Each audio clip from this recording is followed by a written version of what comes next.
ആകാശവാണി വാർത്താവീക്ഷണം. ദേശീയ പ്രക്ഷേപണ ദിനം, പ്രക്ഷേപണത്തിന്റെ പ്രസക്തി. തയ്യാറാക്കിയത് രാജേന്ദ്രൻ പന്തളം, മാധ്യമപ്രവർത്തകൻ. അവതരണം കൃഷ്ണ പ്രകൃതി. ഇന്ത്യയിൽ എല്ലാ വർഷവും ജൂലൈ 23 ദേശീയ പ്രക്ഷേപണ ദിനമായി ആചരിക്കുന്നു. ഇതേ ദിവസമാണ് 1927 രാജ്യത്തെ ആദ്യത്തെ റേഡിയോ പ്രക്ഷേപണം ആരംഭിച്ചത്. ഇന്ത്യൻ ബ്രോഡ്കാസ്റ്റിംഗ് കമ്പനി എന്ന പേരിൽ മുംബൈയിൽ നിന്നാണ് ആരംഭം. ഈ കമ്പനി 1936 ജൂൺ 8 ഓൾ ഇന്ത്യ റേഡിയോയായി. സെൻട്രൽ ന്യൂസ് ഓർഗനൈസേഷൻ അഥവാ CNO അടുത്ത വർഷം നിലവിൽ വന്നു. അതേ വർഷം തന്നെ AIR കമ്മ്യൂണിക്കേഷൻസ് വകുപ്പിന്റെ കീഴിലായി. 4 വർഷം കഴിഞ്ഞ് അത് ഡിപ്പാർട്ട്മെന്റ് ഓഫ് ഇൻഫർമേഷൻ ആൻഡ് ബ്രോഡ്കാസ്റ്റിംഗിന്റെ കീഴിലായി. തൊട്ടടുത്ത വർഷം CNO രണ്ടായി വിഭജിച്ചു.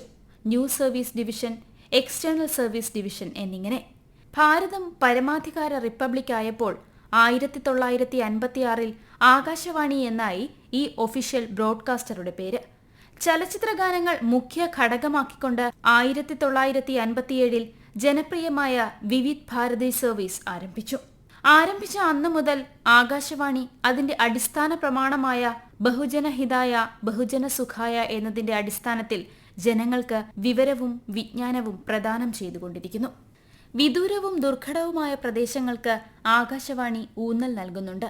അതിന്റെ ലക്ഷ്യം ലാഭമല്ല, പൊതുജന സേവനമാണ്, പ്രാദേശിക വികാസമാണ്. തമിഴ്നാട്ടിൽ ഒരിനം നെല്ലിന്റെ പേര് റേഡിയോ നെല്ല് എന്നാണ്. അത്യുൽപാദന ശേഷിയുള്ള ആ വിത്തിനം പ്രചരിപ്പിക്കുന്നതിൽ ആകാശവാണി വഹിച്ച പങ്കിന്റെ സൂചകമാണിത്. പ്രകൃതി ദുരന്തം നടക്കുന്ന സ്ഥലങ്ങളിൽ ആകാശവാണി പ്രക്ഷേപകർ എത്തുന്നു. പൊതുജനങ്ങൾക്ക് ആവശ്യമായ മുന്നറിയിപ്പ് നൽകുന്നു. കാലാവസ്ഥ മുന്നറിയിപ്പ് കടലിൽ പോകുന്നവർക്കും നൽകുന്നു. കമ്മ്യൂണിറ്റി റേഡിയോ പോലുള്ള സംരംഭങ്ങളെ കേന്ദ്ര ഗവൺമെന്റ് പ്രോത്സാഹിപ്പിക്കുന്നതും ഈ ലക്ഷ്യങ്ങൾ മുൻനിർത്തിയാണ്. ദേശീയ ഐക്യത്തിനും വിദ്യാഭ്യാസത്തിനും പൗരശാക്തീകരണത്തിനും ഉതകുന്ന മാധ്യമമായാണ് ഗവൺമെന്റ് റേഡിയോ വിഭാവനം ചെയ്യുന്നത്. സ്വാതന്ത്ര്യ സമരകാലത്ത് വിവരങ്ങൾ നൽകുന്നതിനും ഐക്യം ഊട്ടിയുറപ്പിക്കുന്നതിനും ഉത്തമ ഉപാധിയായിരുന്നു റേഡിയോ. കുരുക്ഷേത്രയിലെ ഇന്ത്യൻ അഭയാർത്ഥികളെ രാഷ്ട്രപിതാവ് മഹാത്മാഗാന്ധി അഭിസംബോധന ചെയ്തത് റേഡിയോയിലൂടെയാണ്. ഇന്ന് ആകാശവാണിയിലൂടെ പ്രധാനമന്ത്രി നരേന്ദ്രമോദി ഇന്ത്യയിലെ ജനങ്ങൾക്ക് പ്രചോദനമേകുന്ന മൻ കി ബാത്ത് എന്ന പ്രതിമാസ പ്രക്ഷേപണ പരമ്പരയിലൂടെ ഇന്ത്യയിലെ ജനങ്ങളെ അഭിസംബോധന ചെയ്യുന്നു. കേന്ദ്ര ഗവൺമെന്റിന്റെ ഉദാരമായ പിന്തുണയോടെ പൊതുജന സേവന മാധ്യമം എന്ന നിലയിൽ മികച്ച പ്രവർത്തനമാണ് ആകാശവാണി കാഴ്ചവെക്കുന്നത്. തൊഴിലിൽ ഏർപ്പെട്ട് തന്നെ ആസ്വദിക്കാനാവുന്ന മാധ്യമമാണ് എന്നതാണ് ഇതിന്റെ മേന്മ. റേഡിയോയും അതിന്റെ ശ്രോതാക്കളുമായുള്ള ബന്ധത്തിന്റെ ഈടുവയ്പാണ് നാടെമ്പാടുമുള്ള റേഡിയോ ക്ലബ്ബുകളും ലിസണേഴ്സ് ക്ലബ്ബുകളും. അത് ആകാശവാണി മുൻകൈ എടുത്തതല്ല, ശ്രോതാക്കളുടെ തന്നെ ഒരുമയിൽ രൂപപ്പെട്ടവയാണ്. പണ്ടൊക്കെ ഫുട്ബോളിന്റെയും ക്രിക്കറ്റിന്റെയും വള്ളം കളിയുടെയും ഒക്കെ നേരിട്ടുള്ള പ്രക്ഷേപണം റേഡിയോയിലൂടെ മാത്രമാണ് ജനലക്ഷങ്ങൾ ആസ്വദിച്ചിരുന്നത്. ശബരിമല മകരജ്യോതി തത്സമയ പ്രക്ഷേപണം, വിവിധ സംഗീത പരിപാടികൾ എന്നിവ തത്സമയം ഉൾക്കൊള്ളാൻ കൂടുതൽ പേർ ഇപ്പോഴും റേഡിയോയെ ആശ്രയിക്കുന്നു. പണ്ട് രാമായണം, മഹാഭാരതം പരമ്പരകൾ കാണാൻ ജനങ്ങൾ ടിവിക്ക് ചുറ്റും കൂടിയിരുന്നത് പോലെ മാസത്തിലെ അവസാന ഞായറാഴ്ചയിലെ പ്രധാനമന്ത്രിയുടെ മൻ കി ബാത്ത് കേൾക്കാൻ ജനം റേഡിയോയ്ക്ക് ചുറ്റും കൂടിയിരിക്കുന്നത് ഇപ്പോൾ നഗരങ്ങളിലും നാട്ടിൻപുറങ്ങളിലും കാണാം. ഒരു കാലത്ത് റേഡിയോ ഒരു ഭാഗത്തേക്ക് മാത്രം സംസാരിക്കുന്നതായിരുന്നു. റേഡിയോയുടെ മുഖ്യ പരിമിതി അതാണെന്ന് വിഖ്യാത തത്വചിന്തകനായ ബെർത്തോൾഡ് ബ്രെഹ്ത് ചൂണ്ടിക്കാണിച്ചിരുന്നു. ഇന്ന് ജീവിച്ചിരുന്നുവെങ്കിൽ അദ്ദേഹം അത് തിരുത്തിയേനെ. കാരണം റേഡിയോ ഇന്ന് ഇന്ററാക്റ്റീവ് പരിപാടികൾ പ്രക്ഷേപണം ചെയ്യുന്നു. ഇന്ത്യയുടെ 150 കോടി ജനങ്ങളിൽ 98% പേരും അതിന്റെ ശ്രോതാക്കളാണ്. സ്വാതന്ത്ര്യ സമരകാലത്ത് വിവരങ്ങൾ നൽകുന്നതിനും ഐക്യം ഊട്ടിയുറപ്പിക്കുന്നതിനും ഉത്തമ ഉപാധിയായിരുന്നു റേഡിയോ. മനുഷ്യജീവിതത്തിന്റെ ഗതിവേഗം വർദ്ധിക്കുമ്പോൾ മാധ്യമങ്ങളുടെ മുന്നിൽ ചടഞ്ഞിരുന്നു കാണാൻ അവസരമില്ല. എന്നാൽ പാടത്തോ പറമ്പിലോ വീട്ടിലോ ബോട്ടിലോ ഒക്കെ ജോലി ചെയ്യുമ്പോഴും റേഡിയോ ശ്രവണം സാധ്യമാണ്. അതുകൊണ്ട് തന്നെ റേഡിയോയുടെ പ്രൈം ടൈം പ്രഭാതമാണ്. നിത്യയാത്രയിലെ മുഖ്യ വിജ്ഞാന വിനോദോപാധി ഇന്ന് റേഡിയോയാണ്. റേഡിയോ ഇല്ലാത്ത കാറുകൾ ഇന്ന് കുറവാണ്. ആകാശവാണിയുടെ വസ്തുനിഷ്ഠതയും വിശ്വാസ്യതയും വളരെ അംഗീകരിക്കപ്പെട്ടതുമാണ്.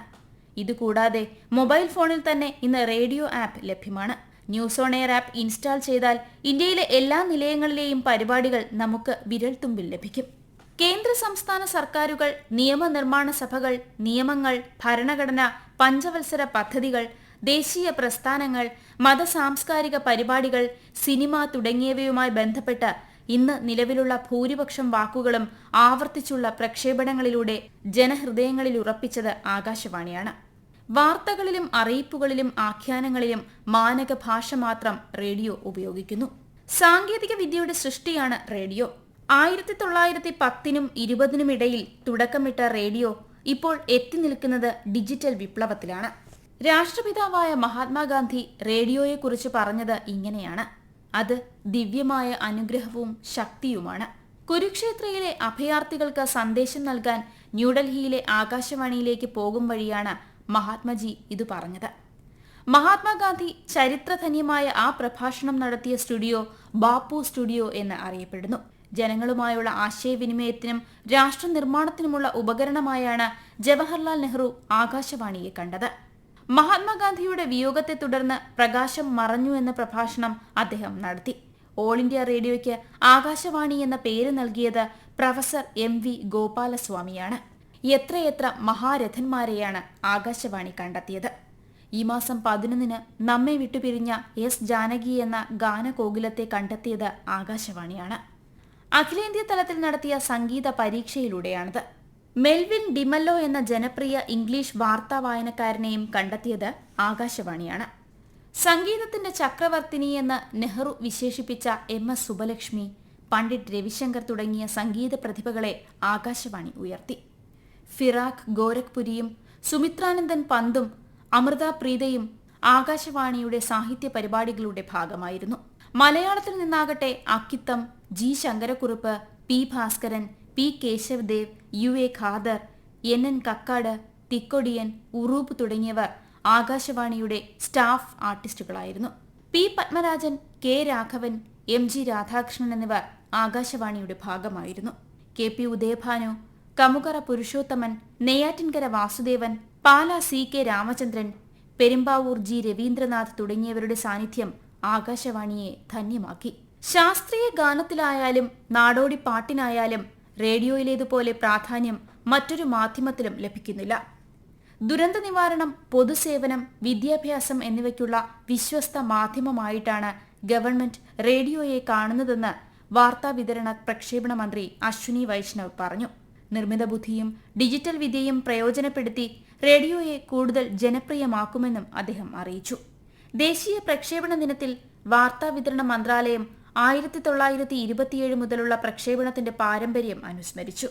ആധികാരികമായ വിവരങ്ങൾ പങ്കുവയ്ക്കുന്നതിൽ നിസ്തുല പങ്കുവഹിച്ച പ്രക്ഷേപകർക്കും സാങ്കേതിക വിദഗ്ധർക്കും പ്രസാർ ഭാരതിയും ആകാശവാണിയും ആശംസ നേർന്നു. സമ്പന്നമായ ഒരു ഭൂതകാലത്തിൽ നിന്ന് സമ്പുഷ്ടമായ ഒരു ഭാവിയിലേക്കാണ് ഇന്ത്യയ്ക്കൊപ്പം ആകാശവാണിയുടെ സാർത്ഥകമായ യാത്ര. ശോഭനമായ ഒരു ഭാവിയുണ്ട് ആകാശവാണിക്ക് എന്നതാണ് പ്രക്ഷേപണ ദിനത്തിന്റെ ധന്യത. ബഹുജനഹിതായ ബഹുജന സുഖായ എന്ന ലക്ഷ്യത്തിലേക്ക് എല്ലാ അർത്ഥത്തിലും ആകാശവാണി എത്തട്ടെ എന്ന് ആശംസിക്കാം. അറിവിന്റെ, വിനോദത്തിന്റെ മഹാ ആകാശത്തിലെ അണയാത്ത വെളിച്ചമായി പ്രസരിക്കുന്നു റേഡിയോ. നിങ്ങൾ കേട്ടത് വാർത്താവീക്ഷണം. ദേശീയ പ്രക്ഷേപണ ദിനം, പ്രക്ഷേപണത്തിന്റെ പ്രസക്തി.